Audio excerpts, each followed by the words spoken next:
Le nouveau film des 4 Fantastiques de 2025 commence sur Terre 828. Nous voyons le brillant Monsieur Fantastique faire ce qu'il fait de mieux, organiser des gadgets tout en cherchant une combinaison étrange, de l'aloe vera et de l'iode. Impossible de la trouver. C'est alors que sa femme, Sue Storm, alias la femme invisible, propose d'aller en chercher, mais quelque chose cloche. Elle sort de la salle de bain, l'air tendu. Au lieu de partir, elle lui tend un test de grossesse. Il est positif. Ils essayaient depuis 2 ans. Rien. C'était devenu si douloureux qu'ils avaient cessé d'en parler, pensant que la parentalité n'était peut-être pas pour eux. Mais aujourd'hui, tout a changé. Les émotions sont à vif. Ce qu'ils désiraient le plus est enfin en train d'arriver. Ils vont devenir parents. Puis, boum, nous passons à un grand événement commémoratif, célébrant 4 ans depuis que les 4 Fantastiques se sont réunis pour la première fois. L'hôte commence à raconter leur histoire, comment 4 explorateurs audacieux, le docteur Reed Richards, son meilleur ami Ben Grimm, sa femme Sue Storm et son petit frère Johnny Storm, se sont lancés dans une mission spatiale qui a bouleversé leur vie. Pendant cette mission, ils ont été frappés par une tempête cosmique qui a réécrit leur ADN. Quand ils sont revenus sur Terre, les choses sont devenues bizarres, d'une manière surhumaine. Ils ont commencé à manifester des pouvoirs incroyables. Et juste comme ça, les 4 Fantastiques sont nés. Pour bien comprendre cette suite, vous devez regarder aussi le film Les 4 Fantastiques de 2015 que j'ai déjà résumé, qui est disponible sur la chaîne, ou cliquez sur le lien épinglé dans les commentaires pour le regarder. Et surtout n'oubliez pas d'aimer la vidéo, et abonnez-vous également. Peu après leur transformation, ils affrontaient déjà des monstres géants et des menaces impossibles, mettant à l'épreuve leur courage, leur unité et ce que signifie vraiment être une famille. L'un de leurs exploits les plus légendaires? Lorsqu'ils ont vaincu l'homme taupe, qui a tenté de voler l'intégralité du bâtiment Pan AM. Il n'est pas allé loin. L'équipe a mis fin à ça rapidement. Ils ont aussi déjoué le plan du penseur fou pour saboter New York. Et n'oublions pas le fantôme rouge et son super singe, battus grâce à leur courage et leur travail d'équipe. Leur bravoure en a fait plus que des héros. Ils sont devenus des icônes.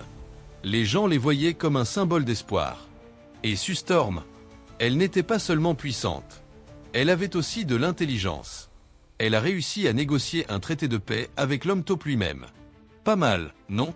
Lors de la cérémonie, la foule s'enflamme à mesure que chacun d'eux est présenté. Le génial Monsieur Fantastique, l'intelligente Sue Storm, l'intrépide Johnny Storm, alias la Torche Humaine, et le rock indestructible Ben Grimm, alias la Chose. Les gens les adorent, les acclament, les revendiquent comme les leurs. Ce ne sont pas juste des super-héros. Ce sont des protecteurs.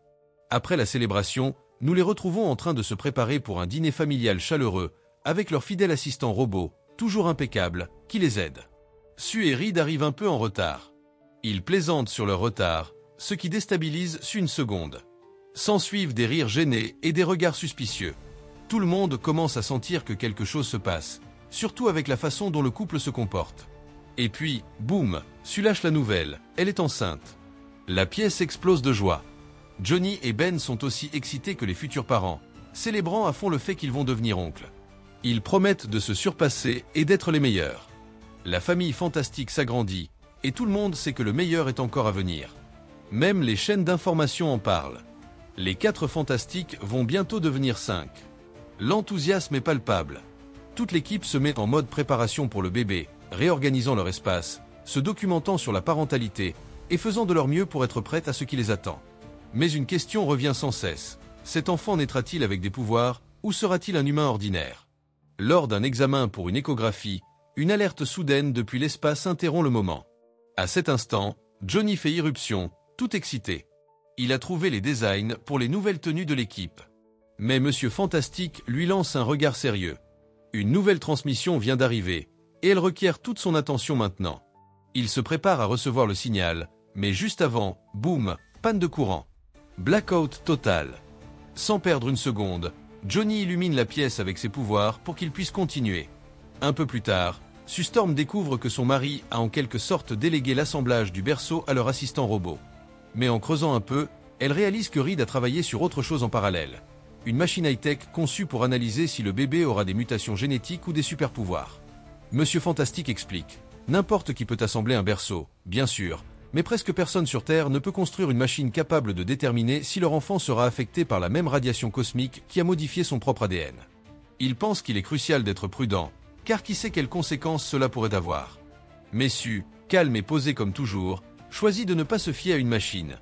Elle utilise ses pouvoirs pour montrer à Reed une image éclatante et lumineuse du bébé qui grandit en elle, un petit garçon parfaitement normal, du moins en apparence. Avec une force tranquille et de l'amour, elle lui rappelle que tout n'a pas besoin d'être mesuré pour être compris. Pendant ce temps, à travers la ville, Ben Grimm, la chose, se promène, se fondant dans la foule du mieux qu'il peut. Un groupe d'enfants s'approche de lui, émerveillé, lui demandant s'il peut soulever une voiture juste pour le fun. Ben rigole, hausse les épaules et le fait, soulevant la voiture comme si de rien n'était. Les enfants deviennent fous, applaudissant à tout rompre. De retour à la maison, Reed annonce fièrement qu'il a enfin fini d'assembler le berceau. Il explique qu'il a collecté des données sans arrêt, essayant d'anticiper tout risque pour construire un avenir où son enfant sera en sécurité. Mais juste quand les choses commencent à redevenir calmes, le ciel s'ouvre. Quelque chose d'énorme déchire l'atmosphère. Johnny s'enflamme et s'élève pour voir ce qu'il en est, seulement pour découvrir quelque chose de carrément terrifiant. Une silhouette puissante. Chalabal vient d'atterrir sur Terre, laissant le chaos dans son sillage. Les 4 fantastiques se regroupent sur la terre ferme, prêts à affronter ce qui arrive. Chalabal atterrit avec une présence lourde et un ton solennel. Elle annonce que sa planète est condamnée. Son monde est sur le point d'être anéanti par une force imparable, le dévoreur de mondes. L'arrêter. Pas une option. La seule chose qui reste est d'accepter la fin. Elle exhorte tout le monde à serrer leurs proches dans leurs bras, à confesser ce qu'ils ont sur le cœur avant que le temps ne s'épuise. Sa voix est profonde, stable et définitive. Ce n'est pas un avertissement, c'est une sentence. Elle déclare l'arrivée de Galactus. Johnny, enflammé, s'élance à sa poursuite. Mais quand il la rattrape, elle ne s'y même pas, le repoussant d'un simple geste, l'envoyant s'écraser au sol. La menace est réelle. L'équipe passe à l'action, suivant ses mouvements. Et en creusant plus loin, quelque chose de troublant émerge, un schéma. Des planètes entières disparues, volatilisées, toutes liées par la même signature énergétique étrange. Et sur chacune d'elles, Chalabal était là. Johnny raconte à l'équipe que lorsqu'ils se sont croisés, elle lui a parlé dans une langue qu'il n'avait jamais entendue. Il n'a pas compris les mots, mais leur poids l'a marqué. Plus tard dans la nuit, il plonge dans les archives anciennes, des enregistrements poussiéreux de langues interstellaires. Des heures passent. Mais finalement, il trouve quelque chose qui ressemble étrangement à ce qu'elle a dit. Pendant ce temps, Monsieur Fantastique dévoile les nouvelles tenues, high-tech, élégantes et complètement améliorées. Il explique à l'équipe, des fonctions avancées conçues pour gérer des conditions extrêmes, qu'ils se battent pour leur vie ou explorent les confins de l'espace. Pour l'instant, la sécurité passe avant tout, pour l'équipe et pour le bébé à venir. Les 4 fantastiques reviennent sous les feux de la rampe lors d'un grand événement. Reed Richards prend le micro et réfléchit. Il y a 4 ans, ils n'étaient que des explorateurs avec un rêve commun, atteindre les étoiles. L'espace était la dernière frontière, pleine de promesses et de merveilles. Mais l'inconnu a un prix. Il apporte la peur, le changement et la responsabilité. C'est pourquoi aujourd'hui, il retourne dans l'espace. Pas en tant que rêveur, mais en tant que défenseur de l'humanité. Après le discours, Ben Grimm s'approche de Reed pour le remercier pour le nouvel équipement, mais aussi pour lui dire quelque chose de sincère. Il lui dit d'arrêter de se blâmer pour ce qui s'est passé il y a des années. Reed se sent toujours coupable, pensant que les anciennes tenues qu'il a conçues ont causé leur mutation. Mais Ben, toujours franc et honnête, lui rappelle qu'aucun d'eux ne lui en veut, et qu'il est temps d'arrêter de porter ce poids pour cette prochaine mission. Le cœur ferme et la détermination fixée, il salue la foule. Il monte à bord du vaisseau, s'attache, et juste comme ça, le voyage commence. La Terre s'éloigne derrière eux alors qu'ils filent dans l'espace profond, atteignant des vitesses supérieures à celles de la lumière. Ils se dirigent droit vers Galactus, bien que personne ne sache vraiment à quoi ressemble cet être colossal. Après avoir scanné le radar pendant des heures, ils détectent enfin une anomalie énergétique massive. Ils suivent le signal jusqu'à une planète en train d'être déchirée, impitoyablement consumée. Tout ce qui vivait là a disparu. Monsieur Fantastique fait les calculs. Le vaisseau de Galactus est environ 13% plus grand que la Terre. Cette statistique rend la menace encore plus réelle. Sustorm utilise son invisibilité pour s'infiltrer dans la structure géante, mais elle ne reste pas cachée longtemps. Galactus, une entité d'une puissance insondable, la détecte. Il les scannait tous, même l'enfant à naître dans le ventre dessus. Puis Chalabal réapparaît, calme, froide et distante. Elle dit que Galactus est prêt à les recevoir, et qu'il n'aurait jamais dû venir. En atterrissant, l'équipe se prépare à ce qui les attend. Ils envoient Urbi, leur fidèle robot, collecter tous les échantillons possibles pour analyse. Mais Chalabal clarifie une chose, Galactus ne choisit pas les planètes qu'il consomme. C'est elle qui le fait. C'est son devoir. Et sa malédiction. Johnny s'avance vers elle, les yeux pleins de courage et de questions, demandant ce que signifiaient ces mots, ce qu'elle a murmuré avant de le repousser de sa planche. Chalabal le regarde, le visage indéchiffrable, et répond avec un poids discret. Dans sa langue, c'était une bénédiction. Cela signifiait « meurs avec les tiens ». Enfin, ils se retrouvent face à Galactus, le redouté dévoreur de monde. À leur surprise, il ne les anéantit pas sur le champ. Au lieu de cela, il leur donne quelque chose de rare, son attention. Sa voix, profonde et ancienne, comme l'univers lui-même, résonne lorsqu'il parle. Il révèle qu'autrefois, il y a des millions d'années, il était comme eux, petit, fragile, humain. C'était avant que la fin cosmique ne le consume, avant qu'ils ne deviennent la force de destruction qu'ils ont devant eux. Les observant avec une présence massive et détachée, il leur dit qu'ils ont parcouru un long chemin, espérant supplier pour la clémence. Ils croient comprendre leur mission, qu'ils pensent être assez dignes pour sauver leur monde. Mais Galactus ne s'intéresse pas vraiment à eux. Ce qu'il veut, c'est l'enfant à naître. Il déclare que l'enfant que porte Sustorm, le fils d'elle et de Reed Richards, est la clé. En lui réside quelque chose au-delà de la compréhension humaine, une puissance brute, ancienne, cosmique, qui attend de s'éveiller. Galactus fait son offre, il épargnera la Terre, mais seulement s'il lui livre le bébé. Ce n'est qu'alors que la destruction s'arrêtera. Cet enfant, c'est Franklin Richards. Dans les annales du cosmos, Franklin est marqué comme un mutant de niveau Oméga, un être avec des capacités divines, incluant des pouvoirs de distorsion de la réalité et une force psionique massive. Dans d'innombrables futurs possibles, il devient l'une des entités les plus puissantes que l'univers ait jamais connues. Mais pour l'instant, ce pouvoir dort, caché dans un corps qui n'est même pas encore né. Et juste à ce moment-là, comme si le destin tirait les ficelles, Sustorm entre en travail. Son os se rompt. Le bébé arrive. Galactus, de sa voix tonitruante et divine, prononce son verdict. Il dévorera la Terre lentement et fera regarder chaque seconde à son enfant. Chalabal, son héros, leur barre la route. Personne ne part. Une bataille éclate. Les 4 fantastiques se ressaisissent et parviennent à la neutraliser temporairement, pas de temps à perdre. Ils se précipitent vers leur vaisseau et décollent à pleine vitesse, mais Chalabal n'a pas fini. Elle les poursuit, traversant le vide de l'espace, égalant leur saut à la vitesse de la lumière, parce que, oui, elle peut faire ça aussi. Au milieu de la poursuite, elle tente de pénétrer dans le vaisseau pour arracher le bébé. Johnny Storm sort pour l'intercepter, mais il hésite. Quelque chose chez elle, depuis leur première rencontre, l'a troublé. Il est attiré par elle, captivé. Il ne peut pas appuyer sur la gâchette, et la physique n'aide pas. À la vitesse de la lumière, ses pouvoirs se déforment. Ces flammes sont inutiles ici. L'équipe change de plan. Ils réduisent le champ de vitesse, une manœuvre risquée qui pourrait les aspirer dans l'espace-temps, un aller simple vers le néant, mais ils n'ont pas d'autre choix. En quelques fractions de secondes, Su utilise son pouvoir pour rendre tout le vaisseau invisible. C'est juste assez. Ils perdent Chalabal. Elle se retrouve piégée dans des courants hyperspatiaux instables, coincée, du moins pour le moment. La menace immédiate est derrière eux, mais le temps n'est pas de leur côté. Ils n'ont pas assez de carburant pour rentrer rapidement sur Terre. Su, épuisée et souffrante, ne peut plus tenir. Elle commence à pousser, tandis que Reed la tient près de lui, la guidant avec un calme précis et un amour profond, en plein milieu d'une tempête galactique. Et juste comme ça, au cœur de l'espace-temps, un endroit où le temps et la matière se plient comme du papier, Franklin Richards naît. Une nouvelle vie, brillant d'une lumière cosmique et d'un silence parfait. Un être qui pourrait, un jour, changer le destin de tout l'univers. Enfin, après un mois entier d'absence, les 4 fantastiques reviennent sur Terre. Alors que leur vaisseau atterrit, des foules envahissent les rues. Applaudissements, acclamations, larmes de joie. Pour les gens, c'est gagné. La victoire. Les héros sont de retour. Galactus doit avoir été vaincu. Mais l'équipe sort avec des visages lourds. Monsieur Fantastique prend le micro, et à travers le rugissement de la foule, il livre la dure vérité. Galactus n'a pas été vaincu. Il révèle qu'ils ont conclu un marché, mais le coup était impensable.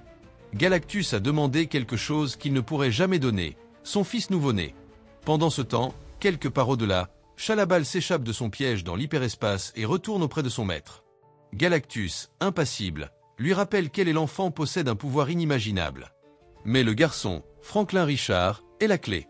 Un être au potentiel infini qui pourrait enfin satisfaire sa faim sans fin et lui permettre de se reposer. Chalabal doit trouver l'enfant et le lui amener.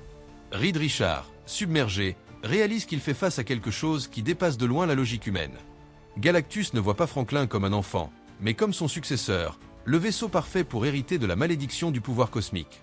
Et le plus terrifiant, ils n'ont aucun plan. Aucun. Alors que la panique commence à s'installer, Johnny s'approche de sa sœur avec un casque étrange. À l'intérieur, il a stocké des phéromones liés à Shalabal, quelque chose qui leur permet de projeter un message caché, sa soi-disant bénédiction. Johnny avoue avoir déjà entendu cette voix dans les archives de langues interstellaires anciennes. Maintenant, avec cet indice, il pense pouvoir aider Monsieur Fantastique à décoder qui est vraiment Shalabal et ce qu'elle veut réellement. Mais juste au moment où il commence à progresser, la nouvelle tombe. Des manifestations éclatent à travers le monde. Les foules exigent que les 4 Fantastiques livrent le bébé pour sauver la planète. La pression est insupportable. La tempête médiatique grossit d'heure en heure. Reed essaie de réconforter Sue, jurant qu'il ne laisserait jamais cela arriver. Mais Sue l'interrompt. Elle sait, même si ce n'était que pour une seconde, que l'idée lui a traversé l'esprit. Et c'est tout ce qu'il faut pour que la confiance se fissure. Sans un mot, déçue et blessée, Sue s'éloigne de son mari. Dans les rues, la tension est palpable, presque étouffante. Des foules immenses ont pris le contrôle, exigeant l'impensable, la vie d'un nouveau-né en échange de la survie de la planète. L'incertitude s'est transformée en hystérie. La peur est devenue un incendie, alimenté par la désespération collective. Et puis, de l'intérieur du bâtiment, quelqu'un sort. Pas de cape, pas de bouclier, pas d'armure. Mais elle marche comme si rien ne pouvait l'atteindre. Sue Storm apparaît, le visage ferme, les pas inébranlables, l'âme en feu. Dans ses bras, elle tient son fils nouveau-né, Franklin Richard, l'enfant que le monde a déjà désigné comme une menace avant même qu'il n'ouvre les yeux. Elle traverse la foule comme un phare dans la tempête, imperturbable face aux cris, aux pancartes, aux flashs des caméras. Chaque pas dit la même chose. Elle n'est pas là pour demander la permission. Elle est là pour rendre une chose parfaitement claire. Elle monte sur une plateforme improvisée et s'élève au-dessus du chaos. À cet instant, toute la ville se tait. Les mêmes visages remplis de fureur montrent maintenant de l'hésitation. La scène est impossible à ignorer. Une mère, debout face au jugement du monde, tenant dans ses bras le cadeau le plus précieux que l'univers lui ait jamais donné. Elle n'était pas là pour s'excuser ou faire des promesses vides. Elle venait avec une vérité simple et puissante. Cet enfant n'était pas un symbole, pas une arme, pas un prix à payer. C'était son fils, et si le monde pensait avoir le droit de le réclamer, il allait découvrir jusqu'où une famille unie pouvait aller. Elle n'était pas prête à sacrifier son bébé pour sauver la planète, mais elle n'allait pas non plus laisser la planète mourir juste pour protéger le sien. Dans son cœur, la ligne était déjà tracée. Ce jour-là, Sue Storm n'a pas eu besoin d'élever la voix. Elle n'a pas eu besoin de devenir invisible ou de créer des champs de force. Sa volonté était son bouclier. Son amour était son pouvoir. Et là, devant des millions d'yeux, elle a fait un choix qu'aucune force cosmique ne pourrait jamais plier. Il se battrait, pas pour le devoir, pas pour la gloire, mais pour ce qui comptait vraiment. Il se battrait pour leur enfant, pour l'humanité, pour l'avenir, et il le ferait de la seule manière qu'il connaissait, ensemble, en tant que famille qui ne se brise pas. La foule éclate en applaudissements. Tout le monde est avec elle. Puis, Monsieur Fantastique s'avance et dit qu'il a la solution ultime, déplacer la Terre. Relocaliser toute la planète dans une partie de l'univers si lointaine, si cachée, que Galactus ne la trouverait jamais. Il explique qu'il a déjà construit un pont interdimensionnel.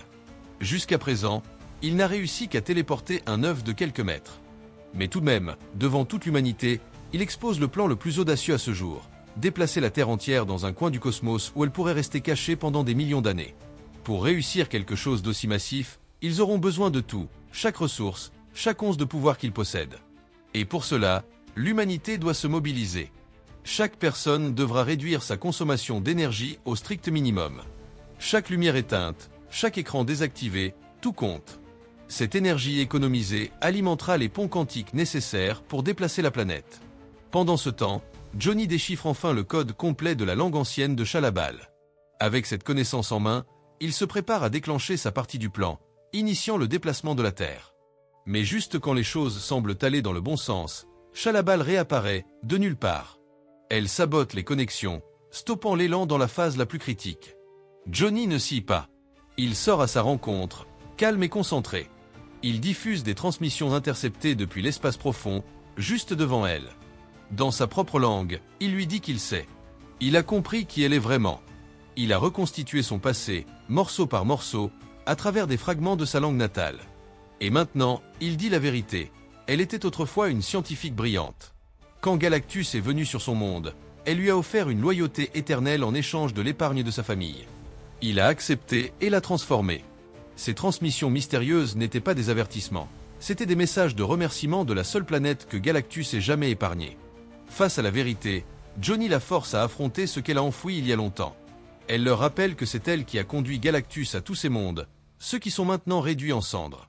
Et maintenant, elle l'amène ici, sur Terre. Chalabal, rongé par la culpabilité, recule, visiblement ébranlé. Johnny la suit, essayant de percer ce qu'il reste de son humanité. Il lui dit qu'il comprend. Elle protégeait simplement sa planète, comme il le fait maintenant. Mais elle en a fini avec les faux-semblants. Brisée à l'intérieur, elle exige l'enfant. Elle dit que si Franklin était plus grand, il ferait le sacrifice lui-même, comme elle l'a fait autrefois. Johnny, ému, s'offre à sa place, mais elle le rejette froidement. Ce n'est pas à lui de décider. Puis, d'une voix plus glaciale que l'air, elle lâche une bombe. Ils doivent sauver l'enfant, même si cela signifie sacrifier le monde entier. C'est-à-dire, s'ils ont encore le temps. Ainsi, après un échange tendu, un plan fou commence à se former. Oubliez l'idée de déplacer la planète hors de la trajectoire de Galactus. À la place, ils vont essayer de déplacer Galactus loin de la planète. La clé, le séparer de son vaisseau. C'est sa source d'énergie, son GPS, tout. Si les calculs sont bons, il pourrait le projeter à l'extrémité la plus éloignée de l'univers. Et sans son vaisseau, il est coincé, échoué au milieu de nulle part cosmique. Puis, Sue Storm intervient. Elle dit que le plan pourrait fonctionner, mais il y a un hic. Pour le réaliser, ils auront besoin du pouvoir de bébé Franklin. Au début, les autres refusent catégoriquement. Hors de question d'entraîner le bébé là-dedans. Mais sans aucune autre option sur la table, la réalité frappe durement. Alors, oui, le cœur lourd mais l'esprit déterminé, ils acceptent et le plan se met en marche. Pour que cela fonctionne vraiment, ils font appel à Harvey, mieux connu sous le nom de l'homme taupe, expert des souterrains, roi des tunnels. Il prend en charge l'évacuation massive, guidant les gens vers des abris profonds, loin du chaos qui est sur le point d'éclater. Sous sa direction, des milliers de personnes commencent à descendre sous terre, tandis qu'à la surface, la scène est prête pour l'acte final. Les 4 fantastiques, les nerfs à vif, placent bébé Franklin à l'endroit désigné, seul, comme à pas. Le silence est pesant. Tout le monde retient son souffle. Puis il arrive, Galactus, descendant de son vaisseau comme un dieu cosmique, silencieux et terrifiant. Il scannait le terrain, cherchant l'enfant. Sa simple présence fait vibrer l'air. L'espace lui-même se plie autour de lui, et quand ses pieds touchent le sol, c'est le signal. Une attaque de force, de tous les côtés. Des coups rapides et calculés, essayant de le déstabiliser, de l'attirer directement dans le piège, mais c'est inutile. Il réalise vite. Ce type n'est pas un méchant. C'est une force de la nature. On ne peut ni le couper, ni l'aveugler, ni même le ralentir.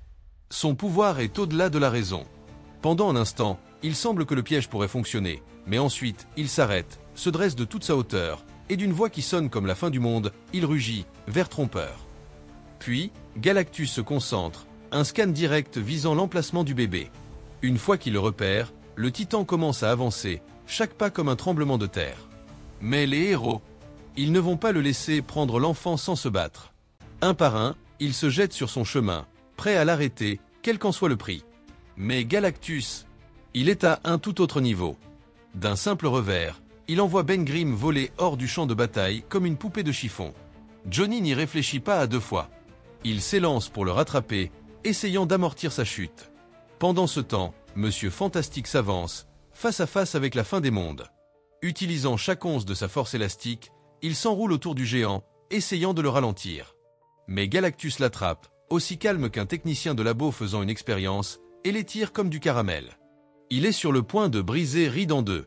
C'est alors que Ben et Johnny reviennent en force, juste à temps pour empêcher le pire. Dans le chaos, Galactus avance, rien ne l'arrête maintenant. Il atteint le bébé, le soulève dans ses mains massives avec une touche étrangement presque douce. Puis, d'une voix qui résonne à travers le vide, il murmure « Tu es ma délivrance, il est temps de se nourrir ». Mais il n'avait pas prévu une chose, la fureur d'une mère. Sue Storm, brûlant de rage et d'amour, puise dans quelque chose de plus profond, de primal, d'inarrêtable. Sa force invisible jaillit en vagues, pure puissance, pure colère. Elle commence à repousser Galactus, coup après coup, le brisant peu à peu, une explosion à la fois.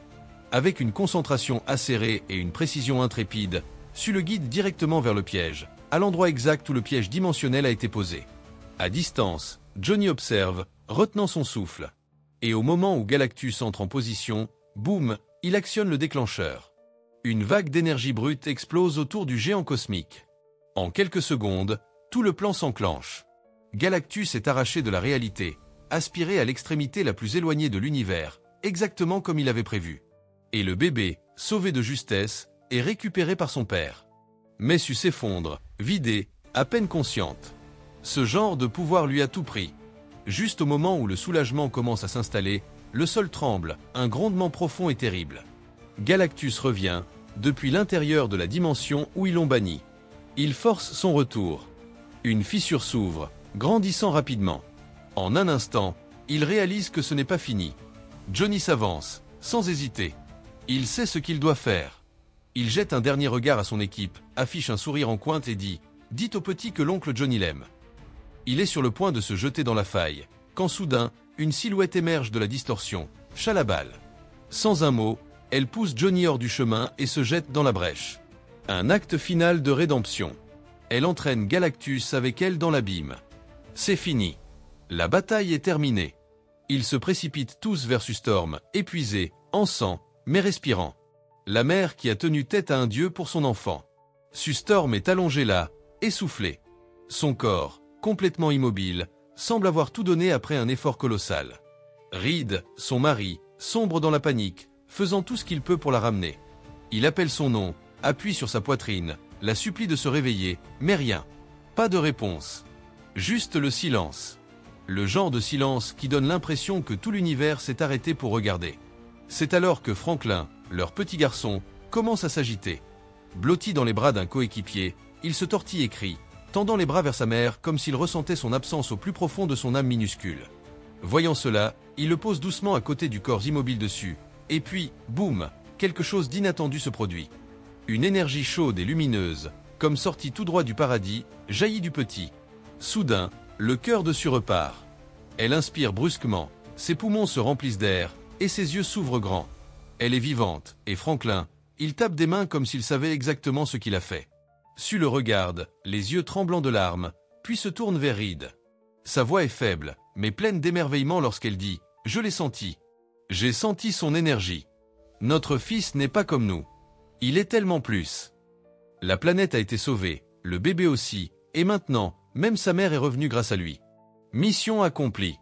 Les 4 fantastiques, désormais officiellement 5, rejoignent la foule. Les gens acclament, célèbrent leur héroïsme. En guise de gratitude, quelqu'un leur tend une petite combinaison avec le numéro 5 cousu sur la poitrine. Un geste adorable, accueillant le nouveau membre de la famille. Mais Reed et Sue sourit simplement et décline doucement. C'est trop tôt. Franklin n'est encore qu'un bébé. Alors qu'ils sont sur le point d'être officiellement présentés au monde, leur communicateur s'allume avec une alerte soudaine. Sans un mot, ils disparaissent, et c'est là que le film se termine. Maintenant, c'est la vraie fin de cette histoire. À la prochaine fois.